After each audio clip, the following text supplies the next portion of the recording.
Assalamualaikum. Saya 072582 Nur Ain Batrisha binti Yusni akan membentangkan poster yang bertajuk Rukun Negara. Kami memilih rukun negara yang keempat, iaitu kedaulatan undang-undang, dan memilih isu berkaitan gurauan melampau dalam kalangan belia. Pertama sekali, saya akan menerangkan sedikit berkaitan pengenalan. Berdasarkan poster, menurut Yahya, rukun negara adalah panduan dan pegangan negara yang akan menyatukan rakyat dan menyuarakan tanggapan, kepercayaan dan keazaman rakyat mengenai bangsa Malaysia. Kami memilih rukun negara yang keempat kerana berkait rapat dengan isu semasa yang dipilih, iaitu gurauan melampau dalam kalangan belia. Seperti yang kita ketahui, gurauan melampau adalah suatu tindakan yang berlebihan sehingga boleh mencederakan. Hal ini tersangatlah berkait kerana undang-undang tertakluk kepada perlembagaan negara, iaitu terdapat kebebasan asasi. Namun begitu, kita masih dan perlu mematuhi undang-undang dan seperti tidak berlebihan sehingga mencederakan seseorang individu.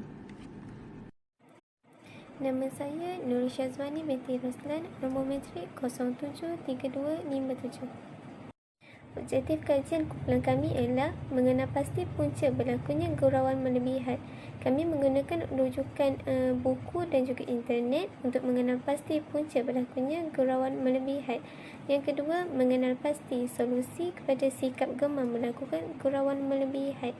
Yang ketiga, mengkaji tahap kefahaman belia berkaitan gurauan melampau.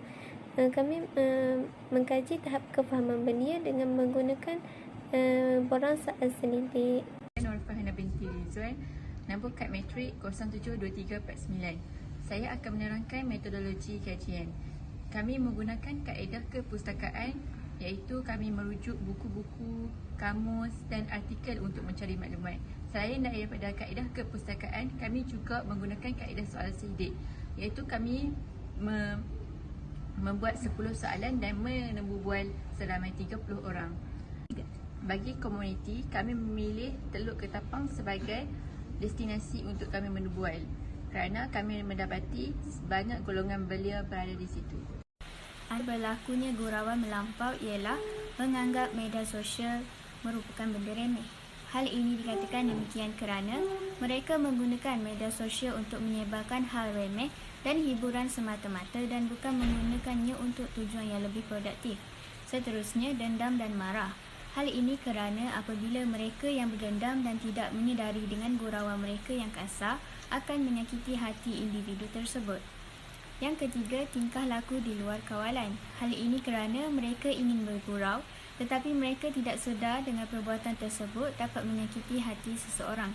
Dan yang terakhir, untuk menarik perhatian. Hal ini dikatakan demikian kerana mereka lebih mengutamakan jumlah tontonan dan likes yang banyak daripada memikirkan tentang gangguan emosi dan fizikal seseorang. Saya Nur Hafifah Soleha binti Syahrudin, 073105. Kita sambung kepada solusi. Yang pertama, mendapatkan bantuan kaunseling. Mungkin penyebabnya kurang perhatian ataupun masalah mental.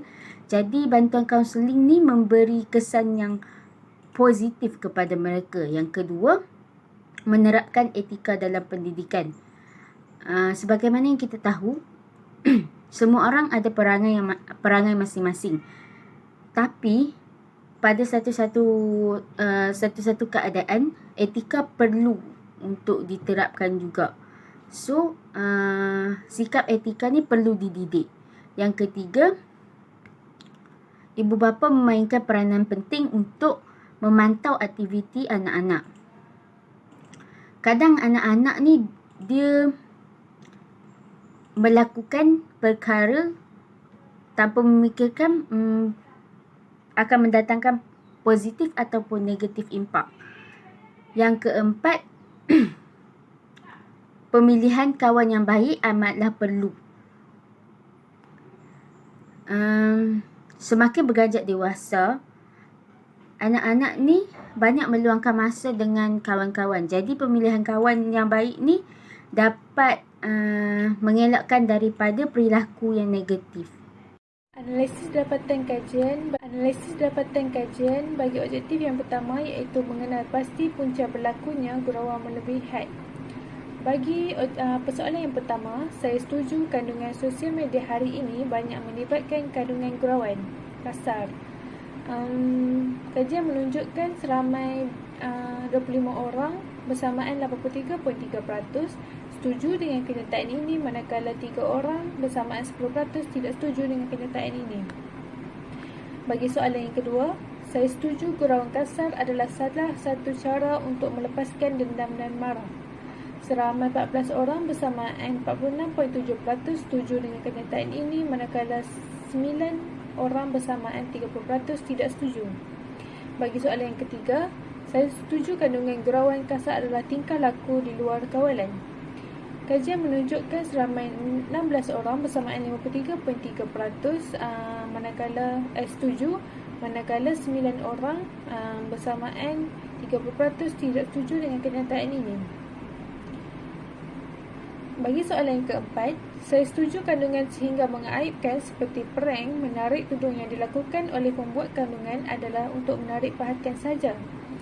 Kajian analisis dapatan kajian menunjukkan 19 orang bersamaan 63.3% setuju dengan kenyataan ini, manakala 8 orang bersamaan 26.7% tidak setuju dengan kenyataan ini. Nama Nak Atira binti Muhammad Asnur, nombor matrik 073275. Analisis data bagi objektif yang kedua iaitu mengenal pasti solusi kepada sikap gemar melakukan gurauan secara melampau. Seramai 30 orang responden atau bersamaan 100% bersetuju bahawa solusi yang terbaik ialah dengan ibu bapa memainkan peranan mereka dalam memantau aktiviti anak mereka. Di samping itu, 96.7% atau bersamaan 29 orang bersetuju bahawa pemilihan rakan yang baik juga dapat mencegah seseorang individu daripada melibatkan diri dengan gurauan secara melampau. Nilai patriotisme dalam diri belia serta tahap kefahaman yang tinggi berkaitan gurauan secara melampau ini menjadikan belia sedar akan kesan buruk daripada gurauan secara melampau ini. Oleh itu, sebanyak 93.3% bersamaan 28 orang responden menyokong bahawa kesan daripada gurauan melampau ini akan menimbulkan kes jenayah serta menjejaskan imej negara. Bincangan isu dan patriotisme. Pada zaman ini, gurauan melampau merupakan isu yang berleluasa kerana mereka menganggap hal ini remeh. Namun begitu, perkara ini perlu dicakna kerana sekiranya dibiarkan ianya akan menjejaskan imej negara dan orang luar akan menganggap perbuatan ini sebagai perbuatan yang biadab. Hal ini dikatakan menjejaskan imej negara kerana gurauan melampau yang sehingga mencederakan mati dan kes-kes serius yang lain akan menyebabkan kes jenayah di negara kita semakin meningkat. Oleh itu jelaslah ianya akan menjejaskan imej negara. Kita sebagai rakyat Malaysia yang cinta akan negara mestilah menjaga negara dengan baik seperti dapat membezakan perkara yang baik dan buruk agar imej negara tidak dipandang serong oleh negara luar dan tidak dianggap sebagai masyarakat yang biadab. Nama Nur Insyirah binti Ibrahim, nombor matrik 073055. Seterusnya refleksi. Yang pertama, cara berjumpa responden. Kami telah pergi ke Pantai Teluk Ketapang untuk mencari beberapa orang responden untuk mengisi borang soal selidik. Yang kedua, menganalisis maklumat. Yang ketiga, mengetahui cara untuk mengakses maklumat iaitu melalui maklumat daripada internet ataupun buku.